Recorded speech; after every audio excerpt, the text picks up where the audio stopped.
भाभी, ये मम्मी जी को क्या हो गया है? सुबह से बात पे डांटे जा रही है। अरे रीता, तुम माँ जी की बातों पर ध्यान मत दिया करो। मैं तो कई साल से ये सब देख रही हूँ और मम्मी की बातों को झेलती रही हूँ। हाँ भाभी, पापा जी को कोई भी टेंशन हो, मम्मी हम पर ही निकालती है। या जेठ जी की टेंशन हो या इनकी टेंशन हो, वो बाहर से कोई भी टेंशन लाए मम्मी जी को बताते हैं। हमें नहीं बताते, तो फिर मम्मी सारे घर को सर पर उठा लेती है। मम्मी हमें साफ साफ बात नहीं बताती, बस गुस्सा किए जाते हैं। इसलिए मुझे उन पर बहुत गुस्सा आता है।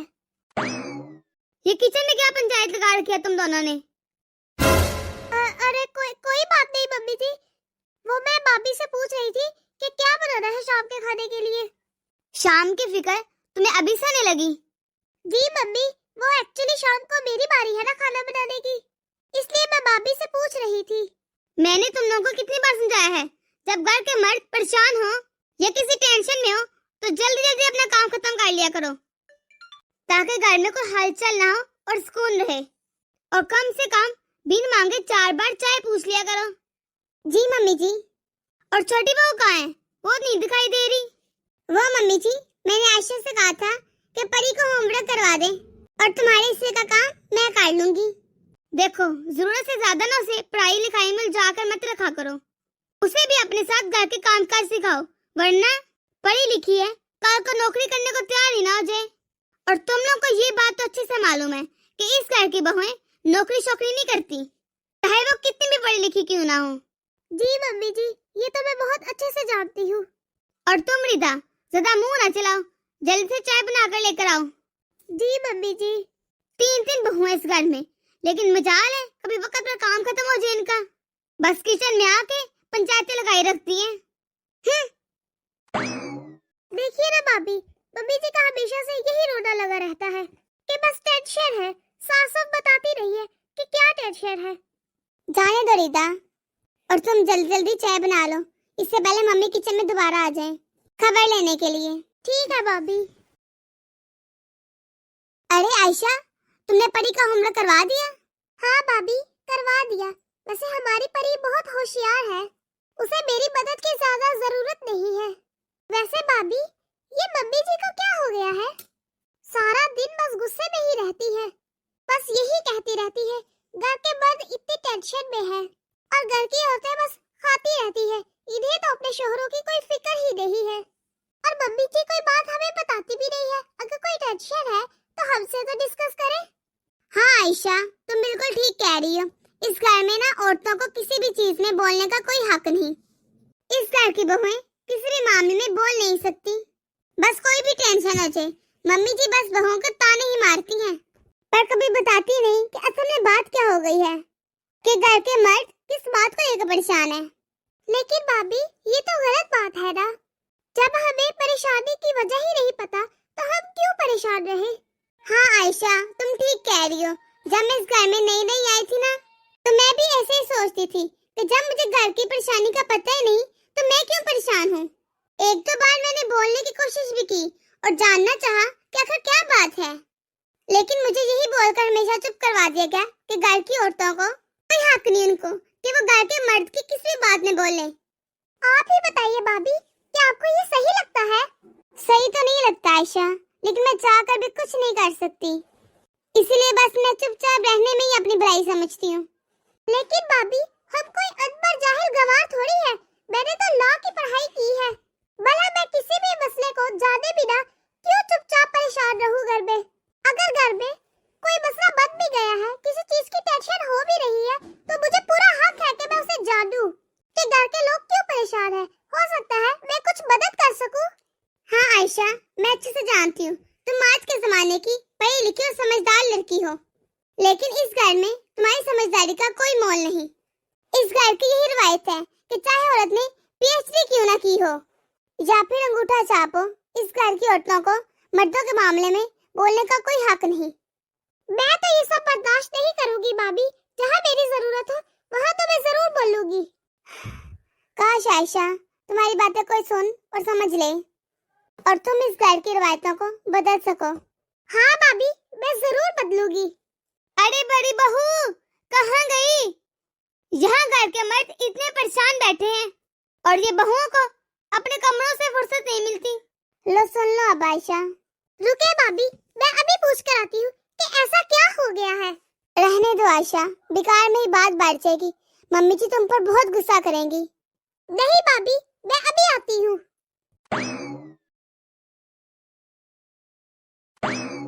छोटी भाभी। हाँ आयशा बोलो। क्या आपको मम्मी जी ने बताया कि घर में क्या परेशानी चल रही है? अरे आयशा, यहाँ कोई कुछ बताता ही तो नहीं है। यही तो इस घर का प्रॉब्लम है। बस मम्मी यही कही जाती है कि परेशानी है, परेशानी है। अरे रीता, मैंने तुम्हें कहा था ना चाय लेकर आओ, तुम अभी तक आई क्यों नहीं? क्या आवाज नहीं आई तुम्हें?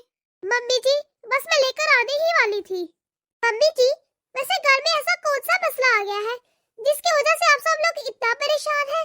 जरा हमें भी तो बताइए। देखो छोटी बहू, तुमसे जितना कहा जाए उतना करो, ज्यादा दिमाग लगाने की जरूरत नहीं। अपने काम से काम रखो तो ही बेहतर है तुम्हारे लिए।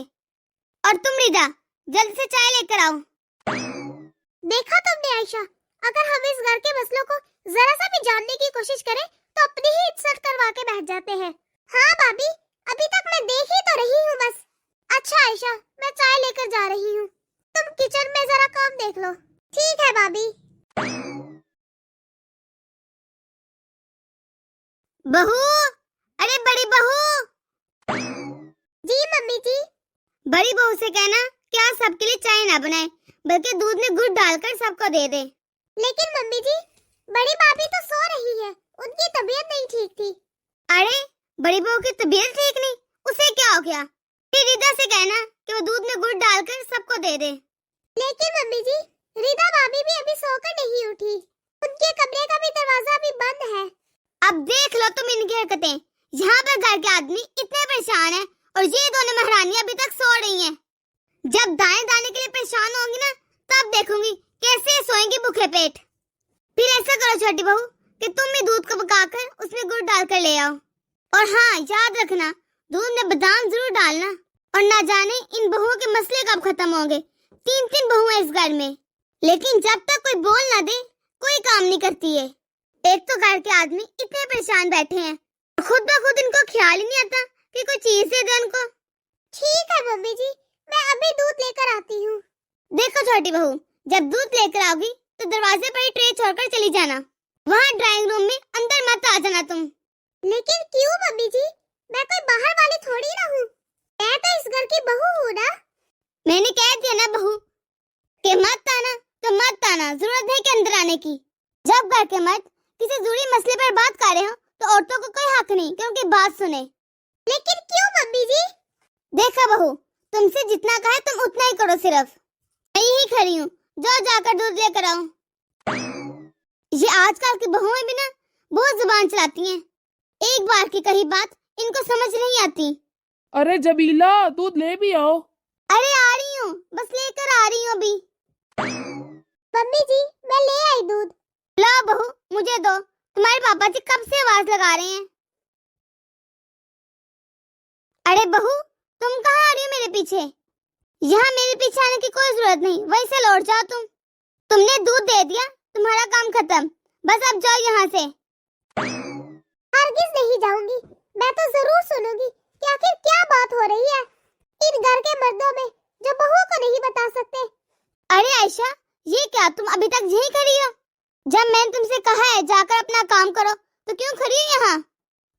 नहीं मम्मी जी, मैं जानना चाहती हूँ ऐसी भी कौन सी परेशानी है जो हम नहीं जान सकते।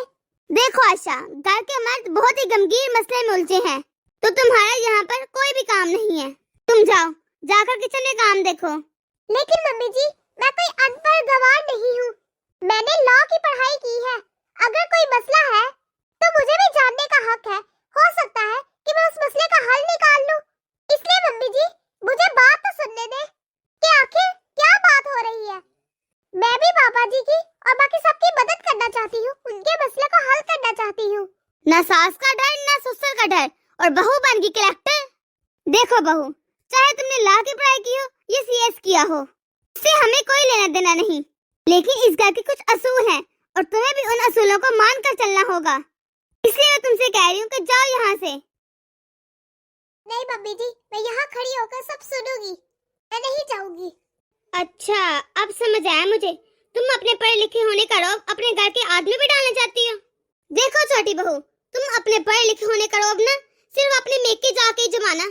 यहाँ तुम्हारा कोई रौब चलने वाला नहीं है, इसलिए चुपचाप यहाँ से चले जाओ। इसी में तुम्हारी बेहतरी है। चलो जाओ यहाँ से। मम्मी जी, ये अब क्या बोल रही हैं? मैं इस घर के आदमी पर अपना रौब नहीं जमा रही।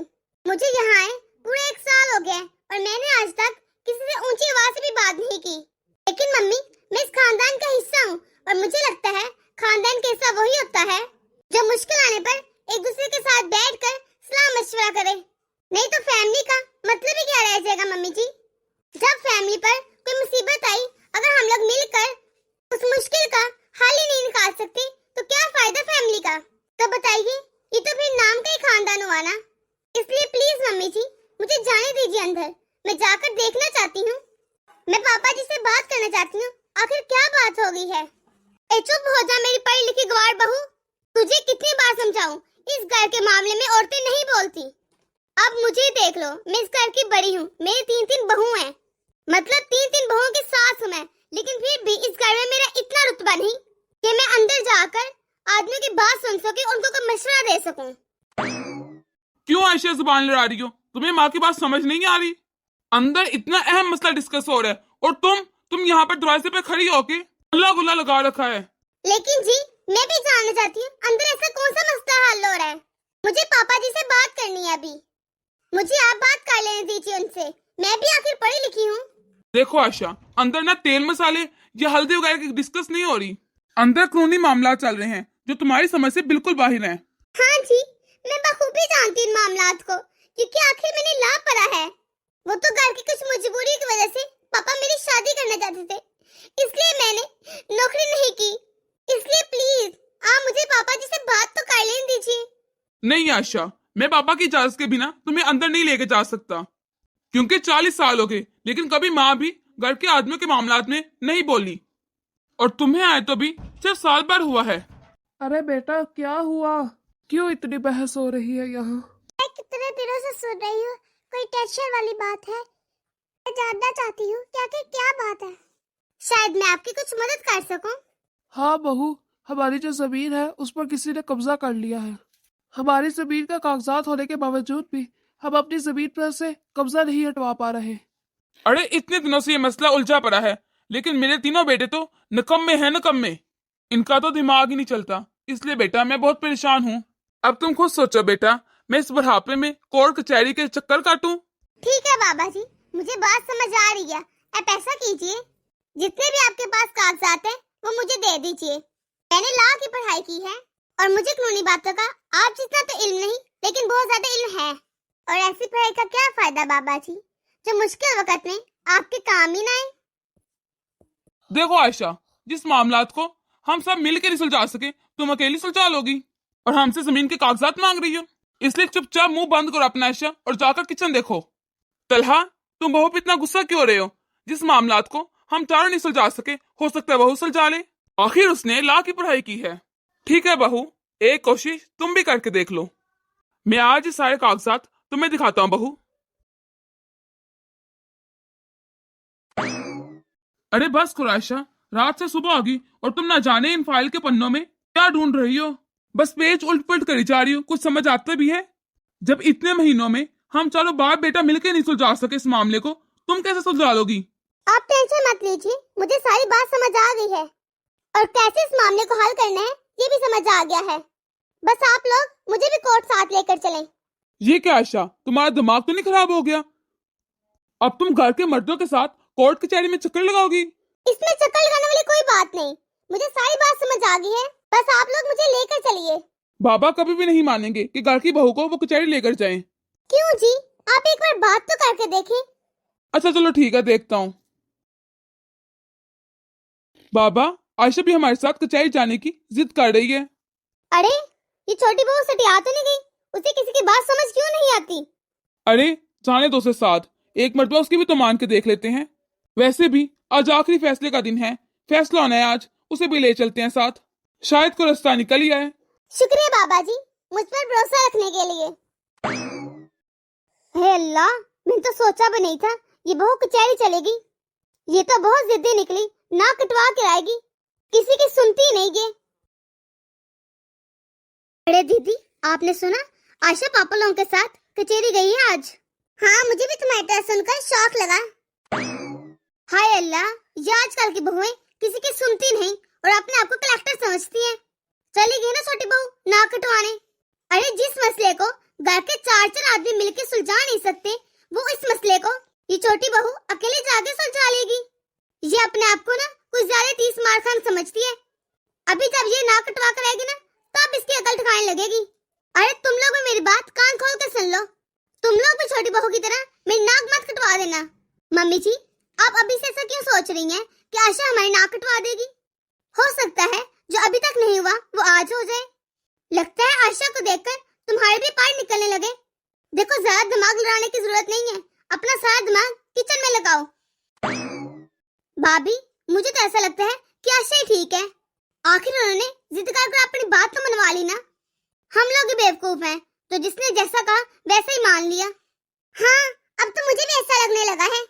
जब हम कुछ कहते थे तो देवर जी हमारी बात सुनने ही नहीं देते थे, और देखो अब आशा के सामने देवर जी को घुटने टेकने पड़े। सच कहूँ तो भाभी, मुझसे अब इंतजार नहीं हो रहा कि कब ये लोग घर वापस आए। मैं देखना चाहती हूँ कि आखिर ऐसा क्या किया होगा आशा ने। हाँ हाँ, तुम सही कह रही हो, इंतजार तो मुझे भी बहुत है। छोटी बहू, अब तो हो गई होगी ना तुम्हारी तसल्ली, आगे ना कटवा कर। अरे आज तो कमाल हो गया, हमारी बहू ने मुखालिफ वकील के सामने ऐसे से दलीलें रखी कि वो मुखालिफ वकील भी घुटने टेकने पर मजबूर हो गया। जज ने फैसला हमारे हक में दे दिया और हमारी जमीन हमें वापस मिल गई। क्या? अरे क्या बोल रहे हैं आप? अरे जो वहां हुआ वही बता रहा हूँ मैं। हाँ, हम लोग केस जीत गए हैं और इसका सारा क्रेडिट मैं अपनी छोटी बहू को देना चाहता हूँ। अरे नहीं पापा जी, इसमें मेरे अकेले का कोई कमाल नहीं। वो तो आपका यकीन और आपका साथ था, इसलिए हम लोग आज ये केस जीत सके। और दूसरी बात पापा जी, कि इस केस में सारी सच्चाई हमारी थी और जो वकील आपने किया था वो भी उनके साथ मिला हुआ था, इसीलिए हमें केस हारने के चांसेस थे। मैंने जब सारे कागजात देखे तो मुझे सारी बात समझ आ गई और इसलिए हम आसानी से केस जीत पाए। बहू, मैं तुमसे एक बात कहना चाहता हूँ, अगर तुम आगे मजीद पढ़ना चाहती हो तो पढ़ सकती हो, क्योंकि पढ़ने में तो कोई बुराई नहीं। अरे जिस मसले को घर के 4 मर्द नहीं सुलझा सके, उस मसले को घर की एक अकेली औरत ने सुलझा लिया। बहू, मुझे माफ कर देना, मैंने उस दिन तुम्हें कितना बुरा भला कहा था। जिस पढ़ाई की वजह से मैं तुम्हें बातें सुना रही थी, आज उसी पढ़ाई की वजह से हम लोग ये केस जीत सके और इस घर के सारे मसले हल हो गए। नहीं मम्मी जी, आप मुझसे बड़ी हैं, इस तरह मुझसे माफी मांगकर मुझे शर्मिंदा मत कीजिए। वैसे भी मम्मी जी, मैंने इस घर पर कोई एहसान नहीं किया, आखिर मैं भी इस घर का फर्द हूँ और इस घर के फर्द होने के नाते मैंने अपना सिर्फ फर्ज निभाया है। तो दोस्तों, कैसी लगी आपको आज की हमारी ये वीडियो? अगर आपको हमारी ये वीडियो पसंद आई है तो इसे लाइक और शेयर कर दें। अगर आपने हमारा चैनल अभी तक सब्सक्राइब नहीं किया तो जल्दी से कर दें, ताकि हम आपके एक सब्सक्राइब से मोटिवेट होते रहें और ऐसी मजीद मोटिवेशनल वीडियोस आप तक पहुंचाते रहें। अपनी दुआओं में याद रखिएगा। तो मिलते हैं अगली वीडियो में। अल्लाह हाफिज।